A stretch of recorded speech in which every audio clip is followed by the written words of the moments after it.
everybody, Calm Biker here. Feeling not particularly calm. Just recorded a video, quite a long one. But, well, I'll show you why in a moment, because I'm going to try again.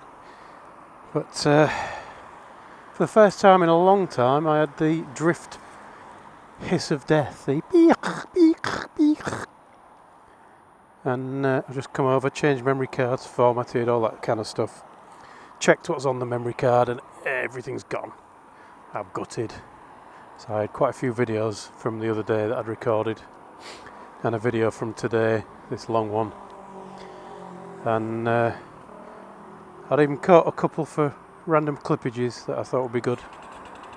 The usual people driving down the wrong side of the road at the railway crossing, which I've talked about before, but I don't think I've ever actually shown it happen.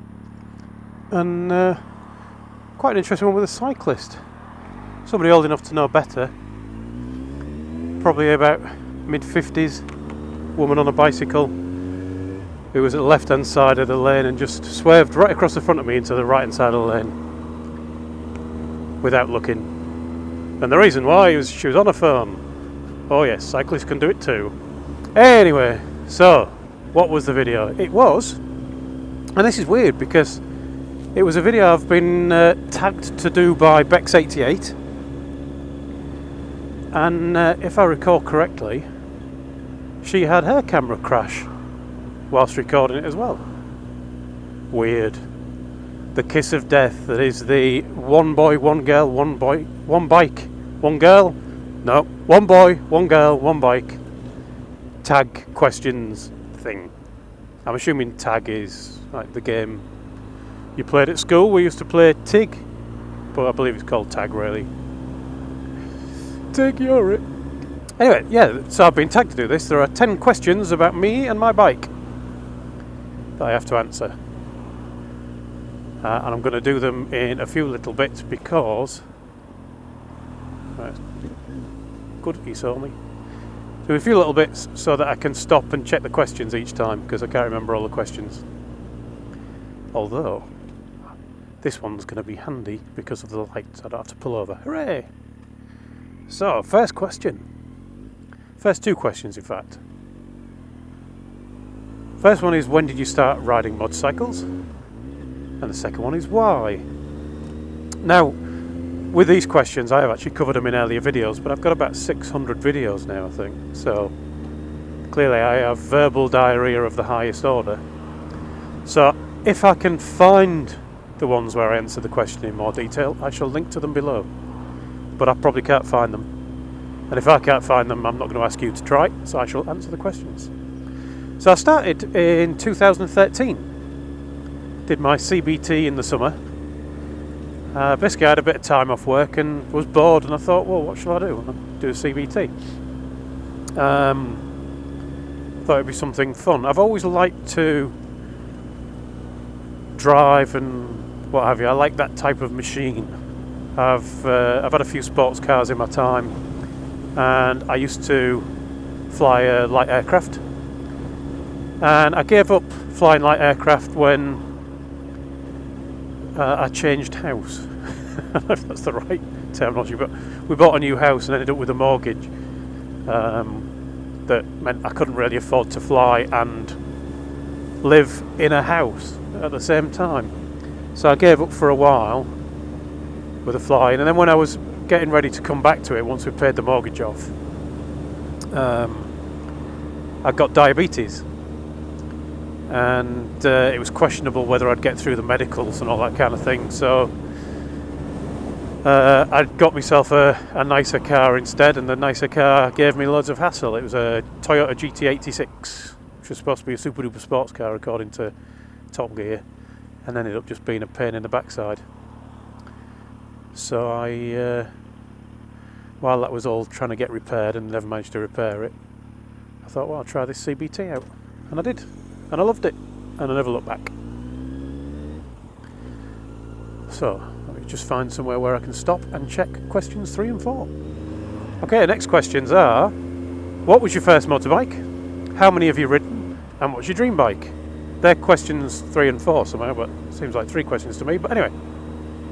First motorbike, I always get this mixed up, because I think my first bike has been the one I got when I passed my test. So I passed my test a few months after I did my CBT, and I got a Yamaha XJ6 Diversion F, and I always think of that as my first bike. But I did for a few months, just to practice on with L plates and the CBT, get a Yamaha YBR 125.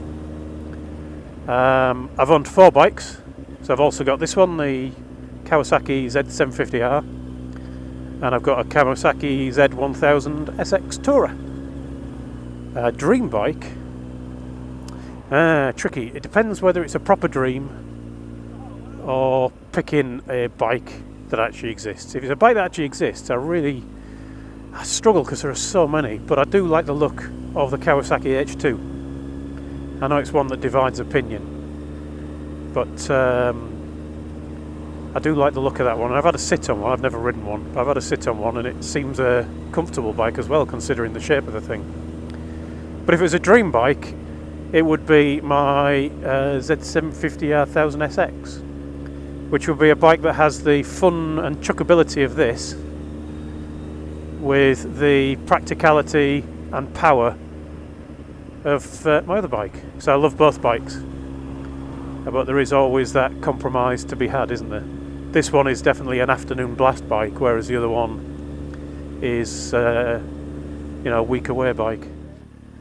Okay, questions 5 and 6. Question 5. These don't sound like they go together, but they do for me.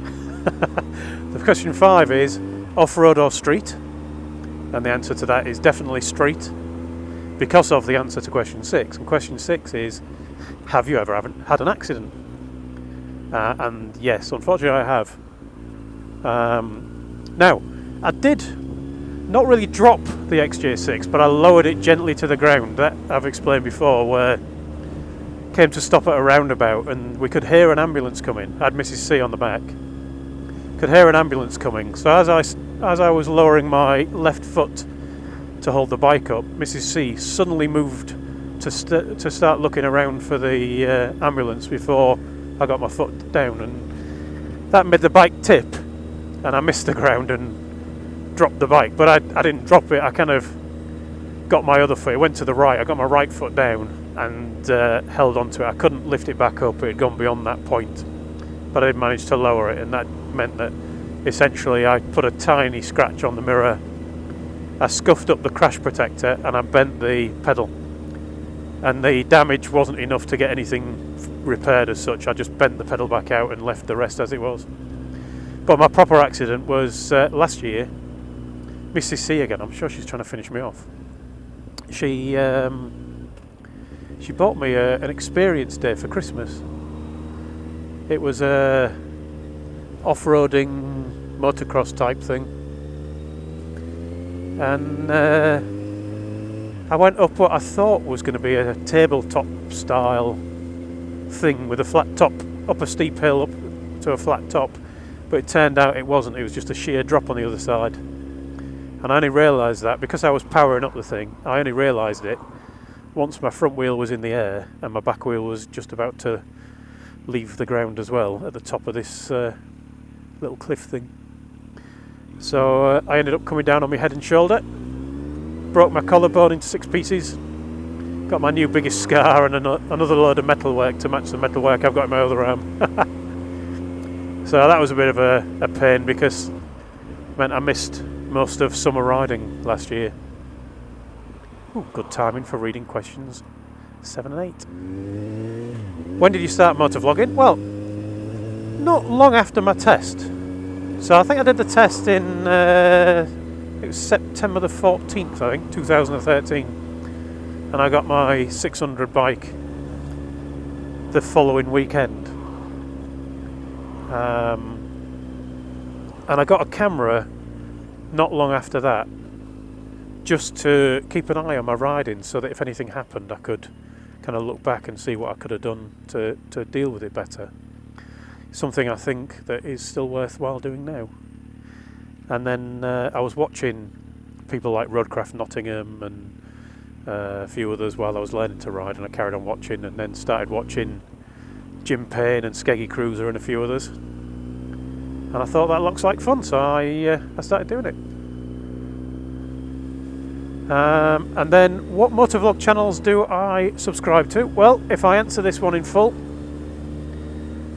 I'll be here for an hour, because there's about 250, something like that I subscribe to at the minute. This road surface is awful. It's just avoiding mud and potholes at the minute. So there's no way I can list them all, and if I try and list any of them, then I'll end up upsetting somebody by not mentioning them. So I'm not going to mention any of them, I don't think. There are about a dozen or 20 that I watch every video. They know who they are. It's the people who go on the hangouts with us generally, and people I've met up with who are more friends than people who I watch videos of. That's quite impressive. Could have waited an extra 2 seconds and then that van would not have jumped the red light. So they know who they are. I mean, I mentioned lots of them in my videos anyway, so if you've watched any of my videos, you'll know what I'm talking about. 9th question: does your bike have a name? Well, kind of doesn't. It doesn't. I gave it a name because people were asking me to. The first bike, the YBR, was red, and it had a Spider-Man keyring, but I never called it anything. I suppose it should have been the Spider Bike or something. So when I got the second bike, Mrs. C said it looked like something Batman would ride, because it's like black and grey and silver and blue wheels and a little blue stripe up the main body of the bike. The fairings were dark grey and kind of silvery and black, and it was all matte.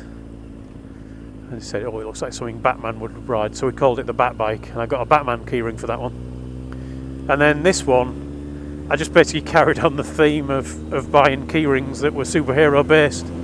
So this one's got a Green Goblin keyring, so I call it the Green Goblin. The new bike is black again, so that became Bat Bike 2 because I was lazy. And then question 10, which really is question 11 but actually isn't a question, so it really was 10 questions after all, wasn't it? So the final part, I have to tag some motovloggers to answer these questions. And again, I don't want to miss anybody out. I don't want to be cruel, because it isn't that I miss them out because I don't like them or anything like that. It's because I've got a hopeless memory.